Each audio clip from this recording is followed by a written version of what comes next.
Bhutan, how a Himalayan kingdom builds prosperity without losing itself.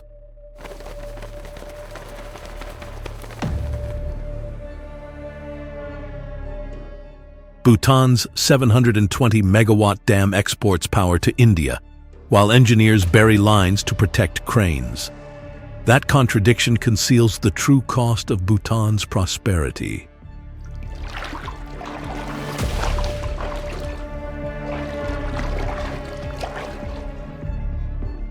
Bhutan must turn steep rivers and narrow valleys into income without cutting through the forests, farms, and sacred ground that hold the kingdom together.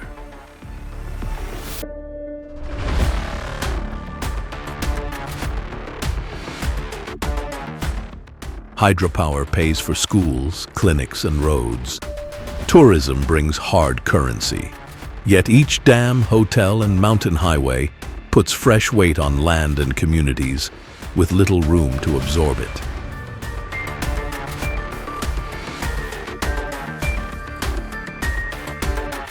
I want to understand whether growth can strengthen Bhutan without stripping away what makes that growth worth pursuing.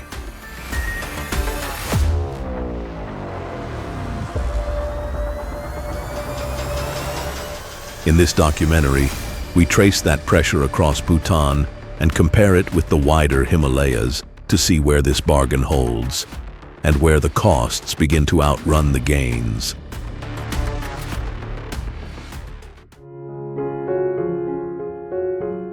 Below Punakha Dzong, routes once watched for defense now carry the eastern region's fragile economy.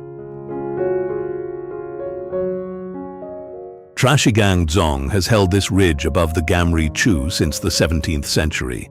Below it, narrow roads carry the eastern region's trade.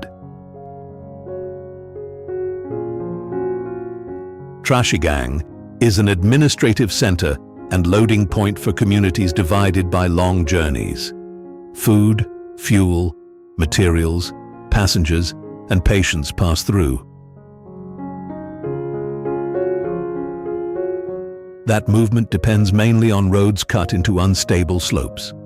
Monsoon rain breaks surfaces, landslides and rockfall block lanes, and sharp bends turn distance into hours. The market reveals the chain. Maize, vegetables, citrus, livestock products, and rice from lower ground move inward. Packaged food and building supplies push outward. Prosperity is also made at household scale. In Radi, Burra raw silk leaves handlooms as cloth. Colling's weaving center helps preserve skill and reach markets. Market access can sustain a tradition, but it also ties household craft to price, demand, and transport. At Kanglung, Sheruptse College, Bhutan's oldest college, draws students from across the country. National opportunity reaches east, but every term still depends on difficult mountain transport. Yongphula Airport can cut the journey from western Bhutan. Mountain weather, thin schedules, and operating limits mean the road remains the harder, more dependable backbone. Southbound roads towards Samdrup Jongkha open Indian trade routes. A closure can delay not only freight, but classes, treatment, wages, and work. Eastern Bhutan receives far fewer visitors than the Paro, Thimphu, and Punakha circuit. Tourism earns less here, but it also puts less pressure on roads, settlements, and local culture. The test is measured in ordinary delays. A closed road can interrupt treatment, a school term, a weaving order, or a family's income.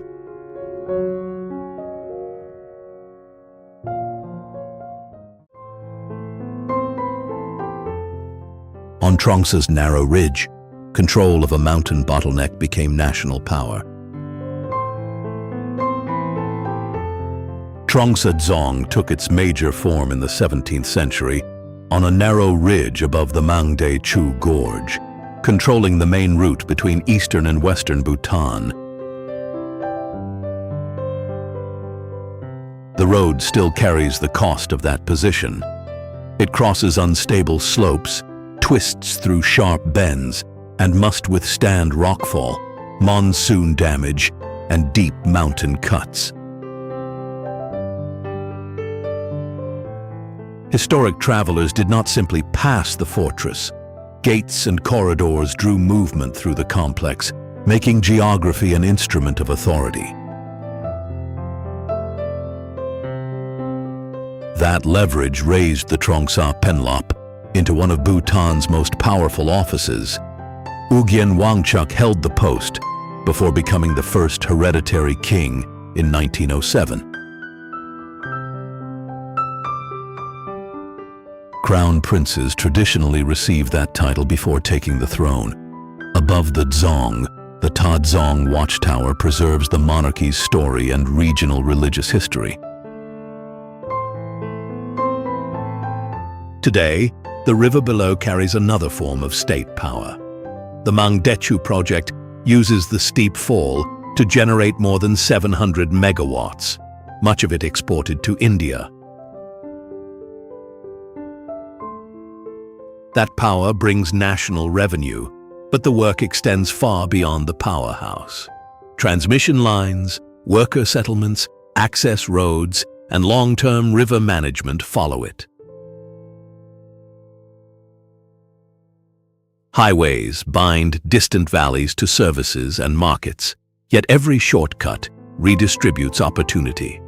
A bypass can speed national travel while pulling vehicles and spending away from the older town. Trongsa therefore holds 3 eras on one slope: passage controlled by gates, authority fixed in a fortress, and modern integration driven by roads and exported electricity. The engineering is immense. The harder task begins afterward, in keeping the river, road, and nearby communities from paying indefinitely for exported power.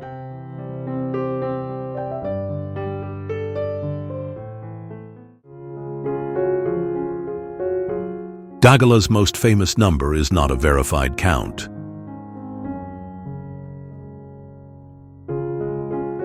The name Thousand Lakes covers a broad alpine region south of Thimphu, where much of the trekking route rises above 4,000 meters, and the higher passes approach 4,700.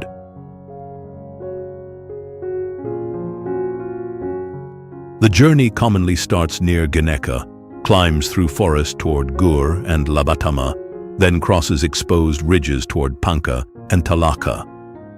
There is no single viewpoint that contains the place.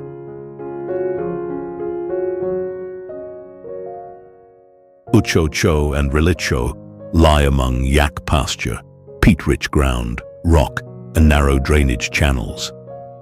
Water, leaving these small lakes, feeds streams that descend toward populated valleys.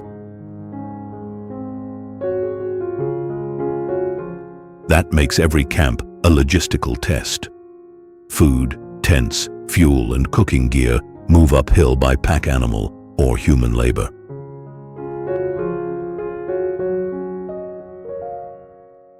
Morning labor carries the trek forward, load horses or yaks, collect water, repair tack, and pack tents that may still be wet. The broad view depends on repeated physical work. Weather can erase the reward within minutes. Clear lines toward Jomolhari and Masanggang can close under fog, hail, snow, or electrical storms before a pass is crossed. The same wet ground that stores water also yields under pressure. Concentrated camps and herds can cut trails into peat, loosen soil around lakes, and deepen erosion along the route. Herders use these grasslands seasonally, so tourism enters a working landscape rather than an empty wilderness. Fishing is regulated, and every load of waste must return across terrain with little permanent sanitation.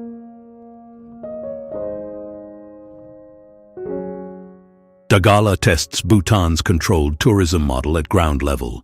Guides, camps, and operators must accept firm limits on waste and damage around water. The evidence is left on the ground after camp: clean water, stable peat, usable pasture, or damage that outlasts the visitors.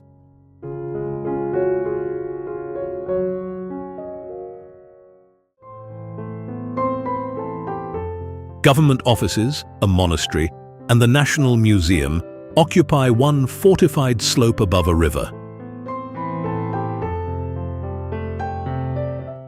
Punakha Dzong was enlarged in the 17th century. The circular watchtower above became the National Museum in 1968. The covered bridge over the Paro begins a steep, controlled approach. Inward sloping walls, narrow gateways, raised galleries, and open courtyards were built to govern movement and secure the valley. This was never just a monument. District offices and a monastic community still share the compound, keeping civil authority and religious life behind the same thick walls. That arrangement exposes Bhutan's larger challenge.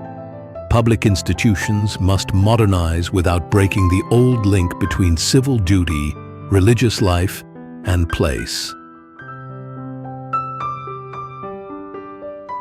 Below, the annual Paro turns the festival ground into a civic gathering place.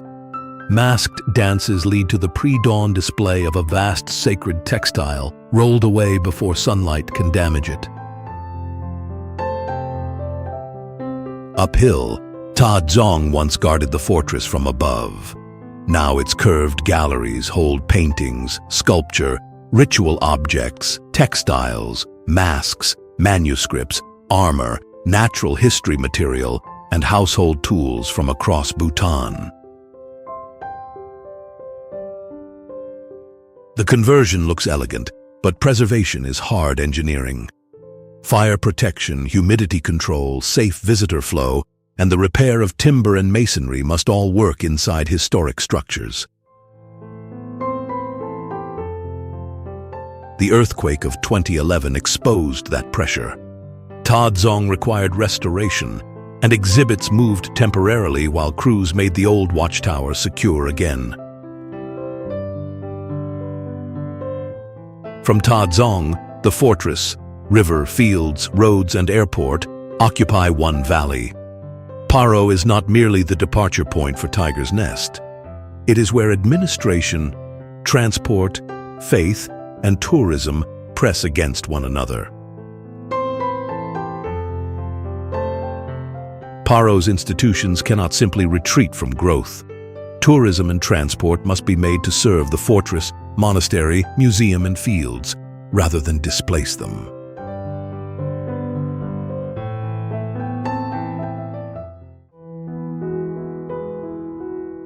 Where the Phobjikha and Mochu meet, Bhutan's central dilemma comes into view.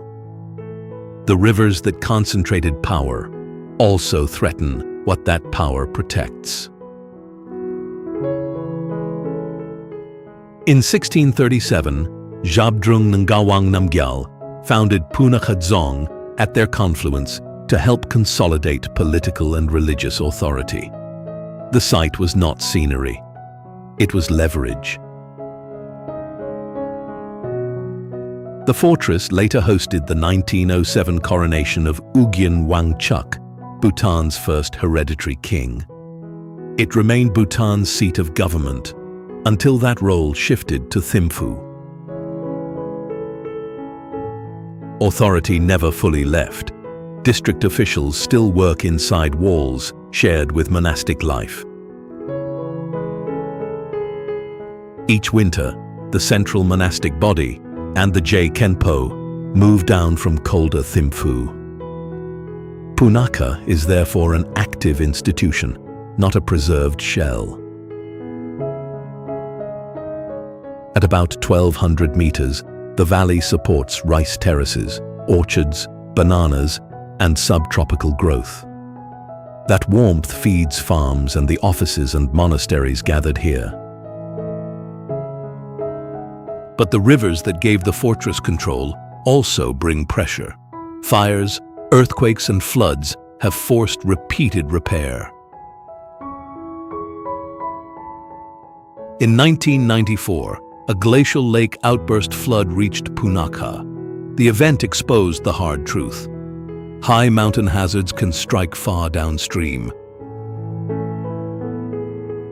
Restoration now carries two demands at once. Traditional timberwork and masonry must survive, while drainage, river defenses, fire protection, and access must improve. The tension is unavoidable. Every stronger defense protects an inheritance, but each intervention risks stripping away the craft and authority that make it worth protecting. The long suspension bridge reveals the shift. Ground once chosen to command a river junction now links farmers, officials, monks, residents, and visitors. Punakha leaves the question that will follow us across Bhutan. Can new works contain the river's force without hollowing out the institution they protect?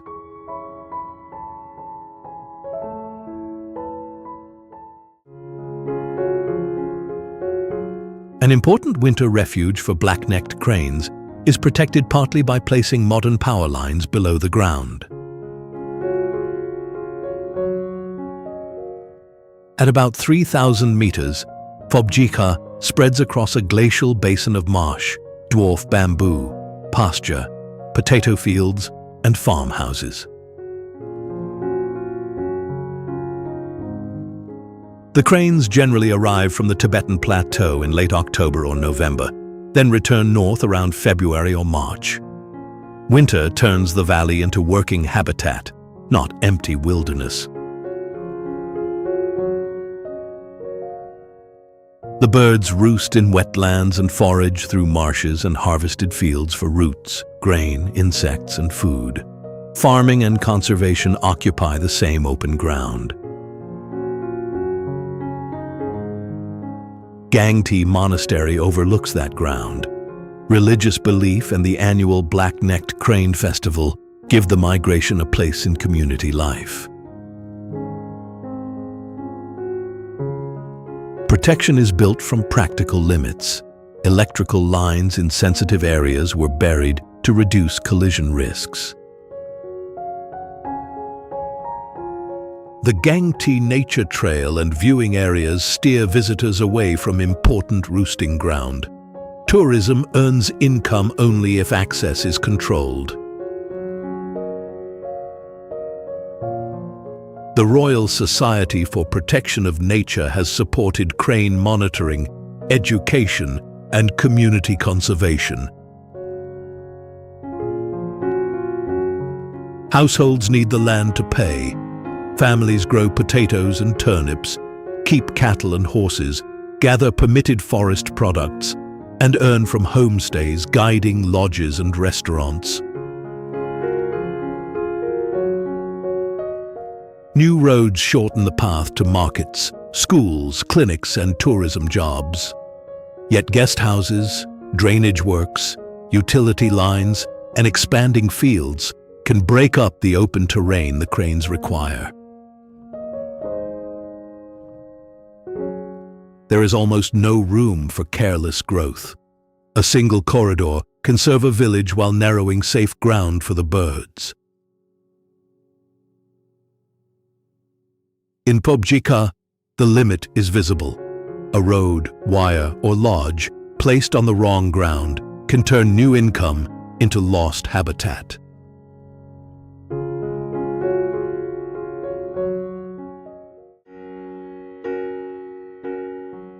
One national park must protect glaciers, snow leopards, and whole communities at the same time. Jigme Dorji National Park covers about 4,300 square kilometers, climbing from warm broadleaf forest to glaciers and peaks above 7,000 meters.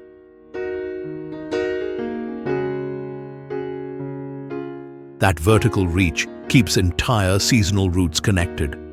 Taken, red pandas, blue sheep, Himalayan black bears, and snow leopards depend on habitats that change with altitude. Gasa, Laya, Lunana, and smaller settlements also stand inside the park. Their highland livelihoods long predate its boundary.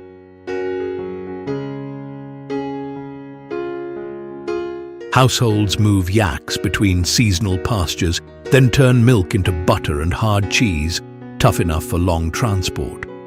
Pack animals still carry goods where roads stop.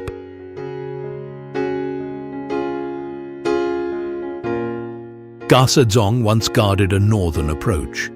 Nearby hot springs now draw Bhutanese pilgrims and domestic travelers, tying an old strategic corridor to newer local income.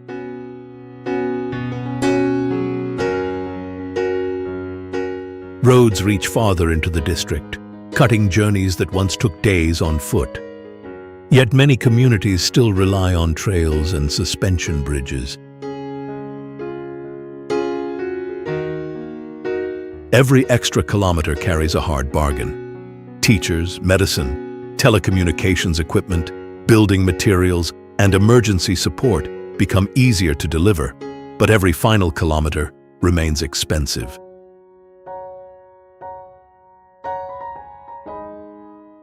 The park must also settle daily friction. Wildlife damaging crops or livestock, grazing pressure, and resource collection governed by negotiated rules.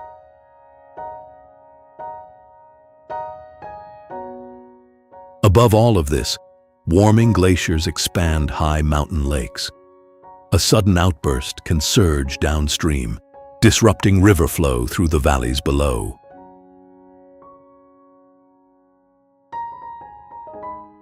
A road can stop at the trailhead. The service gap does not. Gasa's future depends on closing it without breaking wildlife routes or highland livelihoods.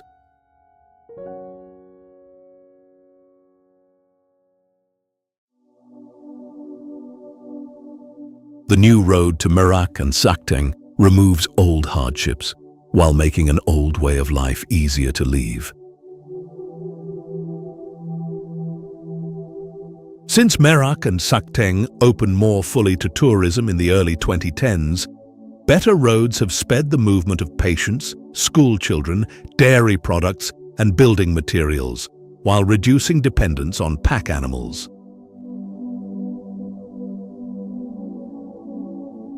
The Brokpa economy was built for motion, not permanent convenience.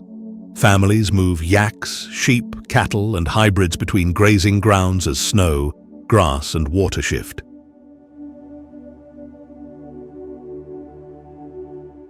They carry loads and provide milk, butter, cheese, hides, and wool. Each herd links the high pasture to exchange with lower valleys.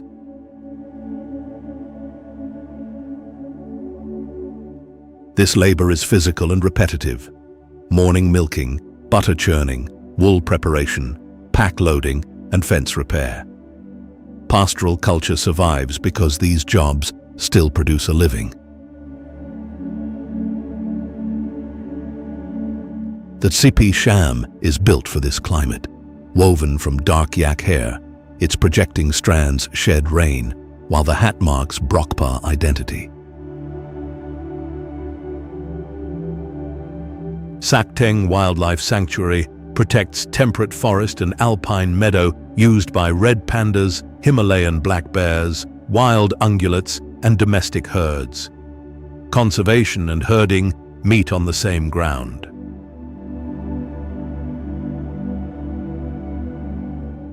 Protection, therefore, cannot mean removing people from the equation. Grazing intensity, crop damage, firewood, and collection rights must be negotiated around livelihoods formed long before modern access.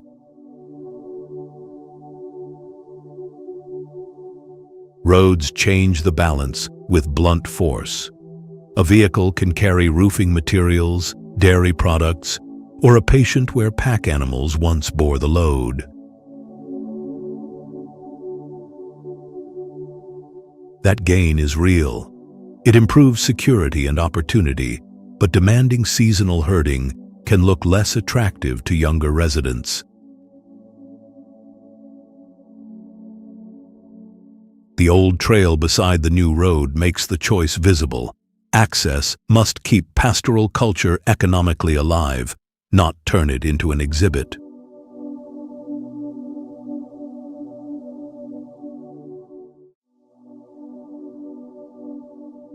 The mountains around Ha slow the same roads, visitors and cash that could improve life here. The road into Ha crosses Chelela, a pass close to 4,000 meters, while international tourism was not permitted in the valley until 2002. Beyond prayer flags and alpine ground, the road drops into blue pine forest, clustered villages, fields, and the Ha Chu. This is a working valley, not empty scenery. Near Bhutan's northern frontier, permanent farms once connected with high pasture and older routes across the mountains. That pattern survives in cattle and yak-related work. Rammed earth and timber houses stand among barley, buckwheat, potatoes, wheat, and seasonal vegetables. Forest products and dairy add income where climate and altitude leave little room for waste. Lakhang Karpo and Lakhang Nagpo, the white and black temples, anchor the sacred landscape. Tradition says white and black birds were released to select the two sites. The summer festival displays local food, herding skills, sport, textiles, and performance.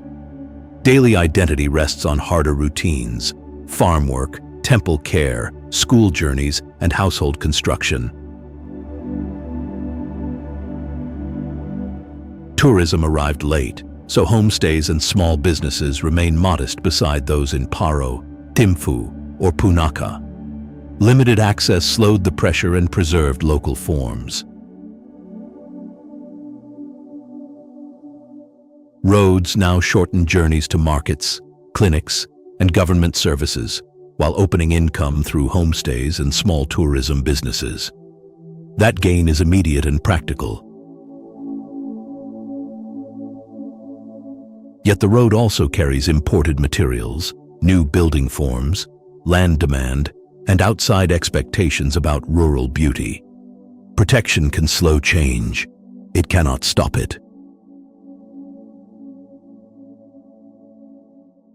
Beside an old timber house, the road cut holds the bargain in one frame. Access has arrived, but farms, temples, forests, and local control must still decide its shape.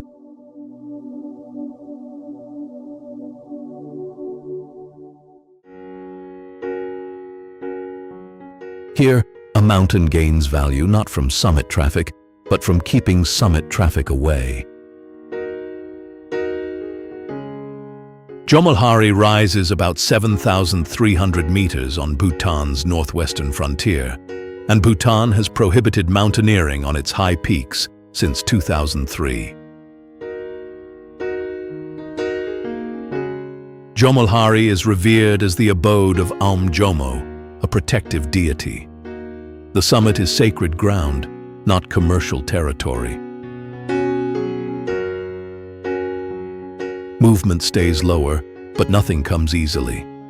The trail climbs from the Paro region through forests and river valleys to Jangathang, then crosses exposed ground toward Lingji by Nila La. Every camp is an exercise in weight. Horses, yaks, and people carry tents, food, cooking fuel, building supplies, and waste where trucks cannot take over.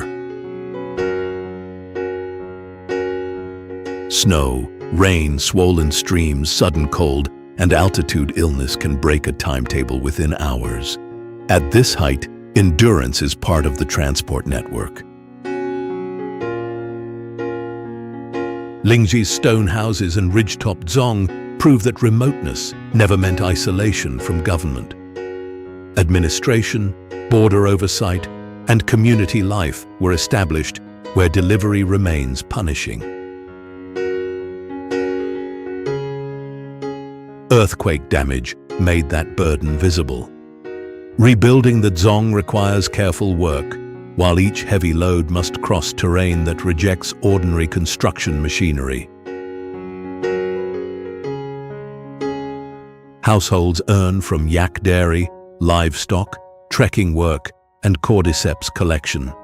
That collection is regulated, placing a firm boundary around income drawn from the high ground. Public services carry the same penalty.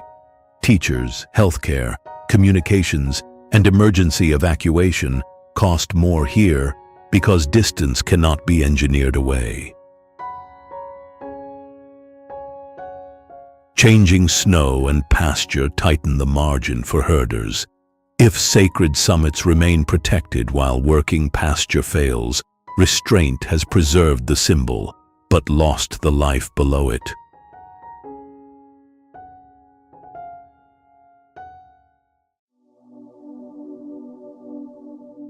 Above Everest Base Camp, a climbing route is rebuilt across ice that moves every day. At roughly 5,400 meters in Nepal, the Khumbu icefall blocks the way to Camp 1 and the western CWM. This is the broken lower edge of a glacier. Crevasses widen, aluminum ladders shift, and ice towers can fail with little warning. Nepalese specialists, called the icefall doctors, install anchors, ropes, and ladders each season. Overnight movement can erase that work. A ladder crossing may last minutes. Behind it lie repeated inspections, replaced lines, tested placements, and fast decisions before another team commits its weight. Climbers usually enter in the colder early morning, when the surface is firmer. Guides and high-altitude workers may cross again and again, carrying loads through the same unstable ground. The expedition economy reaches far beyond the glacier. Porters, cooks, equipment suppliers, helicopter crews, forecasters, medical staff, and Khumbu businesses all support the ascent. But exposure is not shared equally. Major avalanches and ice collapses have shown how workers can absorb more danger than the clients whose expeditions they sustain. The mountain also receives oxygen bottles, tents, food, fuel, rescue flights, waste, and abandoned equipment. Every summit attempt therefore creates work below: removal, sanitation, medical cover, and traffic control. This route exposes a hard truth about Himalayan prosperity. Tourism can fund jobs and services only if skilled labor and firm limits protect its foundation. Bhutan rejects this summit economy on its sacred peaks, but the Khumbu sharpens the regional question: who carries the risk when mountain access becomes income? For a climber, the crossing is brief. For the workers who keep it open, the route is never finished, and the glacier never becomes permanent.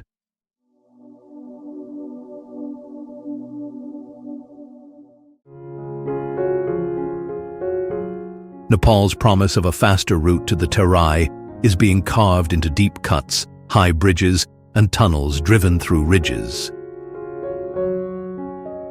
The planned Kathmandu-Terai Madhesh fast track runs about 70 kilometers from the Kathmandu Valley to Nijgad, creating a direct line to the southern plains.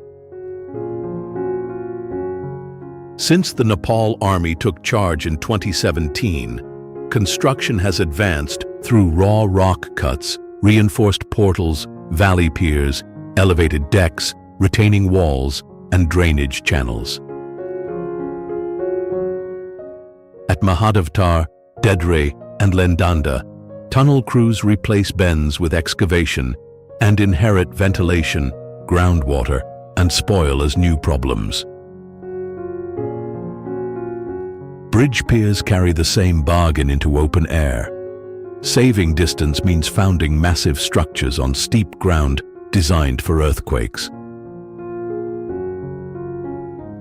Monsoon rain applies another test. Temporary drains can overflow, while water entering fractured slopes can reopen movement above fresh cuts. Every visible kilometer therefore hides anchors, drains, barriers, and inspection points. The pavement depends on all of them holding together. The promised return is practical. Quicker movement for passengers and freight between the capital, the Terai, southern markets, hospitals, and the Indian border. That time saving can widen access and create construction work. But delays and rising costs show how quickly mountain geology can consume a schedule. The harder argument lies near Kokana, a historic Newar settlement. Disputes over land and cultural heritage place national speed against homes, farms, and local memory. Environmental scrutiny adds watersheds, dust, noise, and lost agricultural land to the account. These costs matter once the route reshapes where water and people can move. Opening day will not settle the bargain.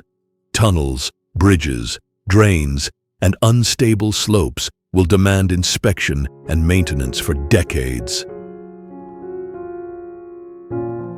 The mountain turns every promised shortcut into a long obligation to maintain the structures, contain the damage, and keep national speed from erasing local ground.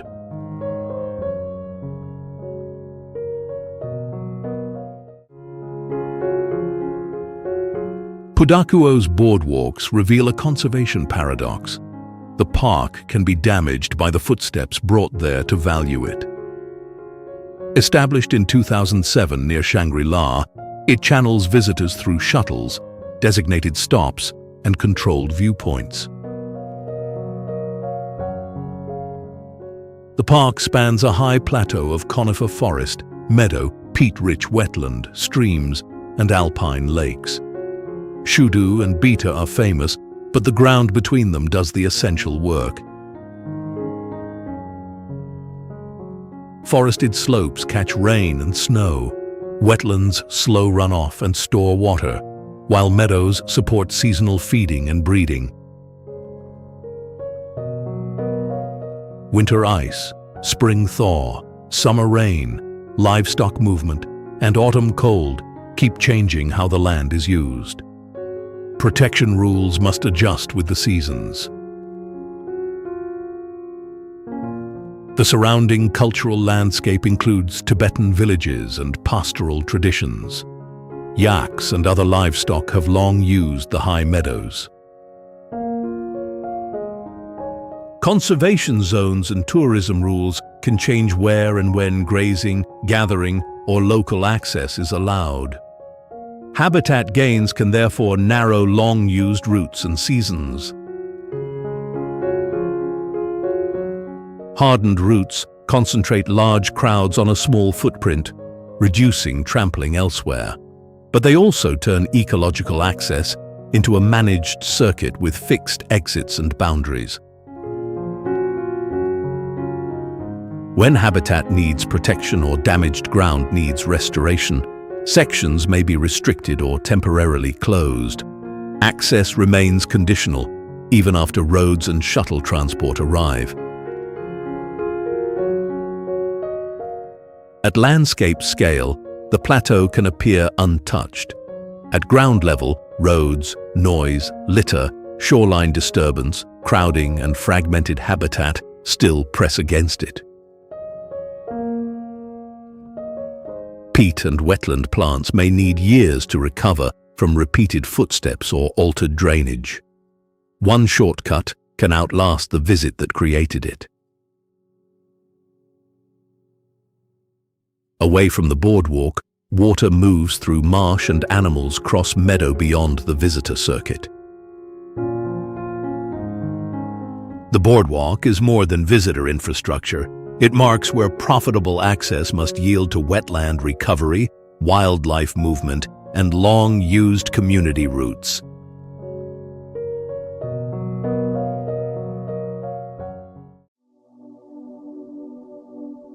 A landscape built to hold water can be damaged by that same water when a single channel is neglected. Across the Phobjikha Valley near Sapa, generations of farmers have cut the steep Hoang Lien Son slopes into narrow, level fields where untreated ground would shed water too quickly. Earthen walls slow runoff and hold saturated soil. Small channels pull water from springs and mountain streams, feeding upper and lower plots in a carefully shared sequence. That control is never automatic. Households must clear blockages, rebuild collapsed banks, and coordinate flows before a local failure spreads downhill. The smooth pattern conceals hard labor: wall repair, flooding, seedling preparation, transplanting, hand weeding, harvest, and threshing. Buffalo, baskets, footpaths, and carried loads reveal what aerial views remove. In this cool highland climate, many terraces produce only one principal rice crop. After harvest, the exposed contours show the real structure. Soil, water, and labor must be locked together before the next planting can begin. Across the wider Sapa region, Hmong, Red Dao, Giai, Thai, and other communities depend on these working fields for household income. Tourism adds another income stream through homestays, guiding, transport, food, and textiles.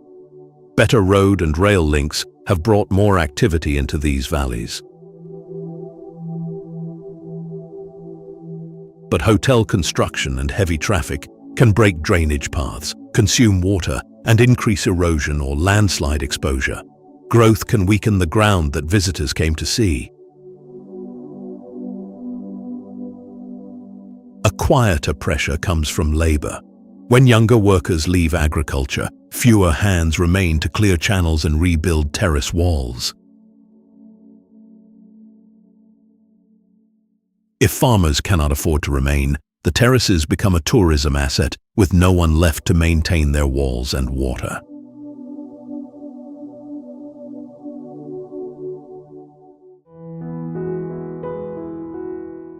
Warm river gorges rise into permanent ice around Manaslu, compressing extreme climates inside one protected area. Nepal's Manaslu Conservation Area spans roughly 1,700 square kilometers, centered on a summit more than 8,100 meters high. Protected since 1998, this landscape packs an extreme vertical range into one boundary. Climate, crops, wildlife, and transport all change with altitude. The circuit follows the Budi Gandaki past Jagat, Namrung, Samagaon, and Samdo, then crosses Larkia La at roughly 5,100 meters. Lower valleys support subtropical growth and narrow gorge settlements. Higher up come conifer forest, monasteries, mani walls, yak pasture, moraine, and exposed alpine ground. This elevation range shelters blue sheep, Himalayan tahr, red pandas, and snow leopards. It also supports households balancing barley, buckwheat, potatoes, livestock, trade, lodge work, guiding, and portering. Tourism brings cash where trails and services are hard to maintain. Visitors also raise demand for firewood, fuel, imported food, materials, hot water, communications, and waste removal. Restricted area permits and guide requirements control access. Regulation alone cannot repair every trail, manage every toilet, or protect every habitat. The 2015 Nepal earthquake damaged villages, monasteries, and trails. Monsoon landslides and river erosion continue to cut access, forcing residents and tourism workers to rebuild the links that income depends on. Prayer flags at a high pass mark more than altitude. They show that these peaks and crossings carry ritual meaning, not merely commercial value. The decisive question is where the revenue settles. If it leaves the villages while repair, sanitation, and risk remain local, conservation becomes an unpaid burden. Manaslu's measure of success is local: trails rebuilt, sanitation managed, habitat protected, and households paid for the work.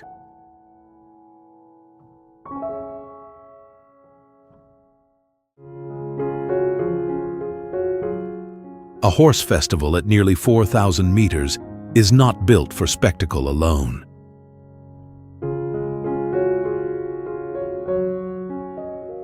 Across Litang County, in China's western Sichuan, grass, water, and a short growing season govern both work and settlement.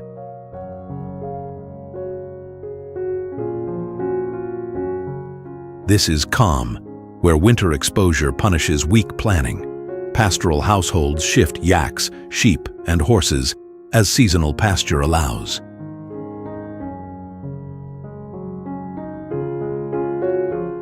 The horse carries more than a rider. It once opened routes to herds, markets, and trade, while marking skill and standing inside the community.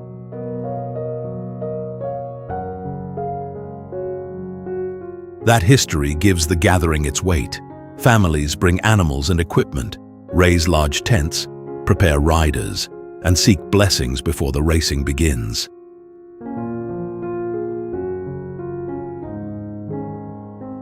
Then speed takes over. Riding displays, music, formal dress, food, trade, and evening camp life turn working knowledge into public performance.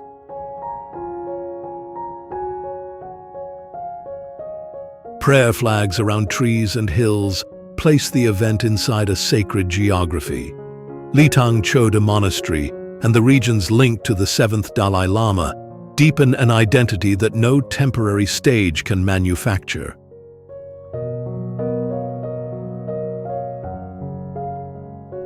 Modern roads have changed the scale.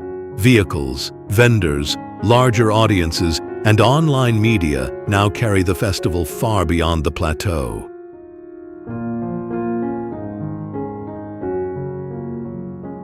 Access brings cash to riders, food sellers, transport operators, craftspeople, and lodging businesses.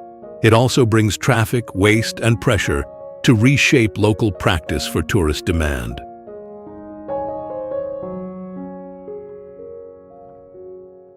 The harder contest begins after the crowds leave. Severe winters, livestock losses, changing prices, pasture rules, and the pull of town-based work keep pastoral families under constant strain.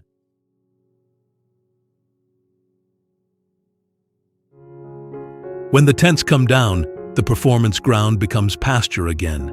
If commerce makes that return harder, the festival has protected an image by weakening its source.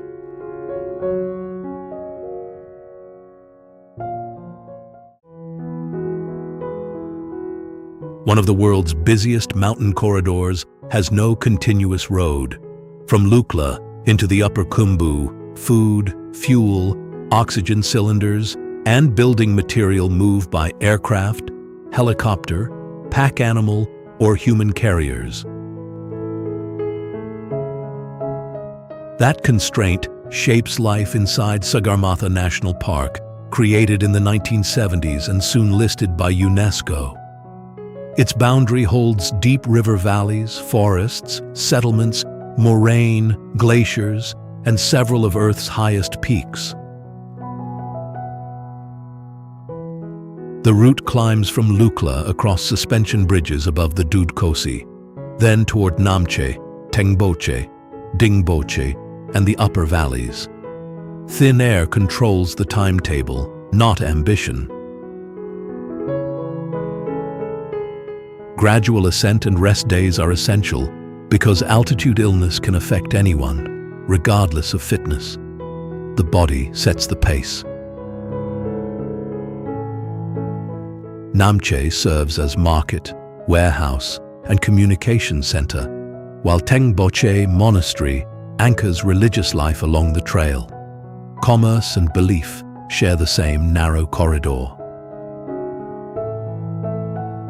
Sherpa communities were traders, pastoralists, farmers, and Buddhists long before modern expeditions arrived. Tourism expanded the economy. It did not create this culture. Today, lodges, bakeries, guides, porters, rescue services, yaks, and yak cattle hybrids keep visitors moving. The same trade finances households and local services. It also drives demand for water, electricity, bottled gas, imported food, waste removal, and emergency flights. Every extra bed pulls another load up the mountain. Managed forests have recovered in some areas, yet trails crowd and settlements expand. Protection here is not a fixed label. It requires daily control over pressure. At the glacier, retreating ice and changing lakes push the issue downhill. Villages below inherit the consequences through water, access, and rising demands on already difficult transport. The choice is not growth or isolation. It is whether limits arrive by design or through breakdown.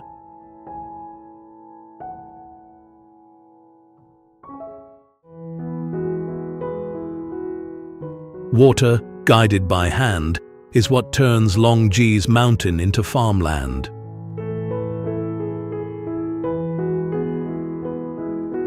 At Longji in Guangxi's Longsheng County, Zhuang and Yao communities have spent centuries turning steep contours into narrow paddies fed by gravity.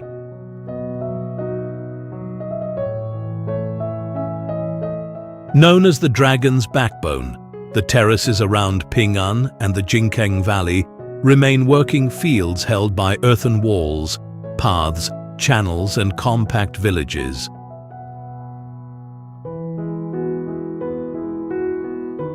Water descends by gravity from springs and forested upper slopes. Healthy forest slows the runoff. Clear channels feed lower paddies and carry heavy rain away before banks give way. The work follows a hard sequence: clear channels, repair banks, flood, plow, transplant, weed, harvest, thresh, then carry grain along paths too narrow for large machines.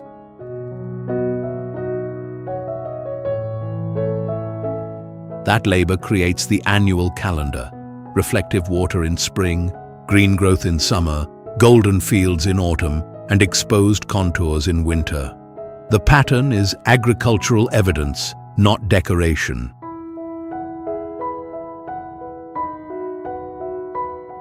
Tourism has widened the economy. Guest houses, restaurants, drivers, porters, guides, viewing platforms, and the Jingkeng cable car system create income beyond rice.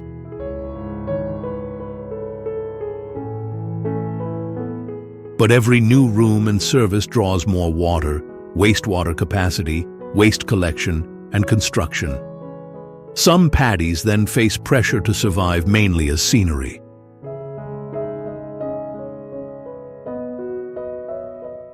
A second pressure is quieter. When younger residents move to cities, fewer hands remain to clear channels and rebuild walls.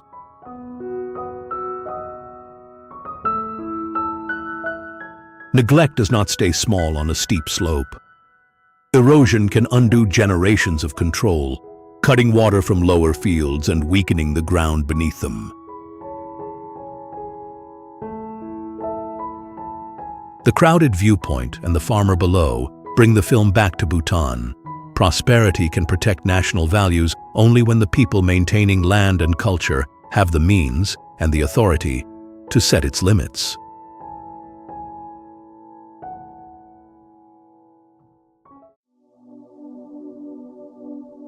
At nearly 4,500 meters, a road can vanish for months beneath winter snow.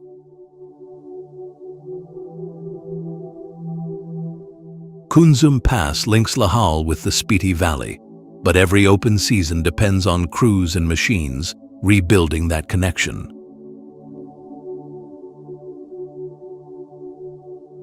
The journey begins with an engine, a windscreen, and a narrow track.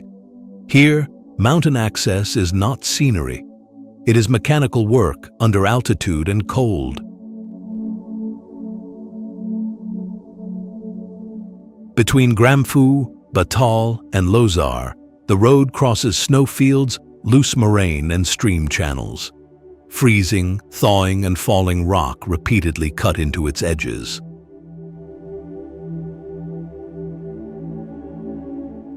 Heavy snow closes the pass for months. Reopening means cutting through drifts, clearing rock, restoring drainage, and rebuilding ground that the mountain has shifted. Even after the barriers lift, the road remains exposed. Fog, fresh snow, rising streams, damaged tires, altitude illness, or mechanical failure can isolate traffic far from fuel, shelter, and assistance.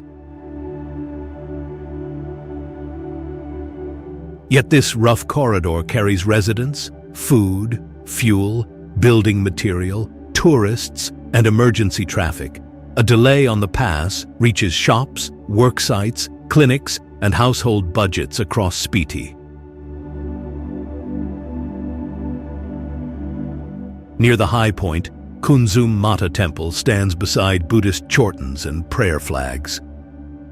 Drivers commonly stop to pay respect or circle the shrine area before committing to the descent. Each widening culvert, retaining wall, and repair buys access. Each intervention also cuts unstable slopes and presses into high-altitude habitat.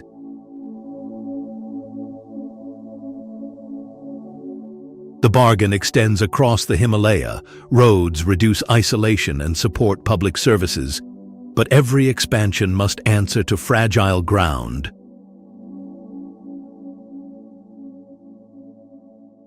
The descent toward Spiti proves what the summit hides.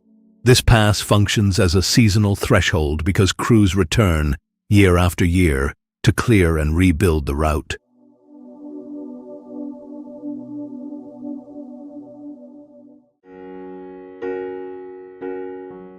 A conservation victory can become a farmer's hardest night. Nepal now supports more than 700 greater one-horned rhinoceroses, while Terai families raise crops and livestock beside the habitat those animals need. This low southern belt is a working floodplain. Rice, wheat, maize, sugarcane, mustard, cattle, towns, sal forest, rivers, oxbow lakes, and tall grass all compete for ground. Monsoon water renews soils and wetlands. The same water can strip away crops, roads, and homes, turning abundance into repair work. Malaria control and mass migration into the Terai during the mid-20th century accelerated forest clearing. Farms and settlements pressed deeper into wildlife space. Protected areas including Chitwan and Bardia later became strongholds for rhinoceroses, tigers, elephants, deer, and gharials. Recovery, however, demands far more than a boundary on a map. Rhinos require grassland, wallows, river edges, forest cover, and connected routes. Patrols, wildlife counts, grass management, invasive plant removal, wetland care, and corridor protection hold that ground together. Community forests and buffer zone programs can return tourism or conservation income to local development. That can fund roads, services, and protection where the pressure is greatest. Local families carry the cost at the field edge. Rhinos and elephants can flatten a season's crop overnight, damage houses, cause livestock losses, and leave households facing danger and debt. Fences, watchtowers, patrols, rapid response teams, and compensation are therefore not side measures. They decide whether conservation remains workable for the communities carrying its daily cost. Success has not ended the tension. It has made negotiation more urgent. Wildlife needs connected land, while households need secure harvests. At the forest farm boundary, protection lasts only when recovered wildlife and working communities both have room to endure.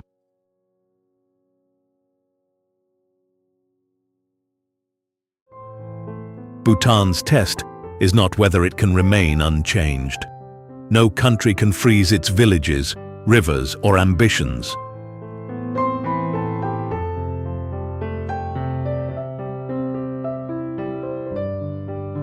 The real test is whether new revenue can lift living standards without trading protected land and local culture for quicker returns.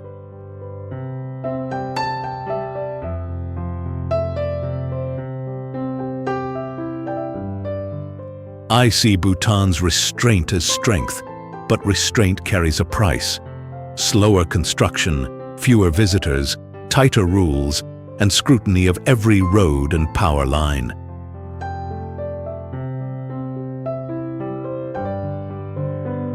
If that discipline weakens, prosperity may arrive faster while its foundations thin out. If it holds, Bhutan could prove that a small state can bargain with larger powers, fund public services, and still limit extraction.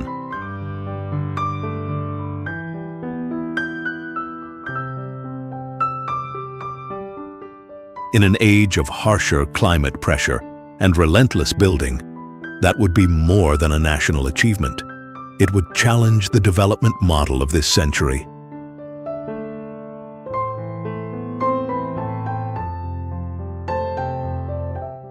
Follow this series as we examine places where roads, power, tourism, and conservation collide, and ask which forms of prosperity leave a country stronger rather than merely richer.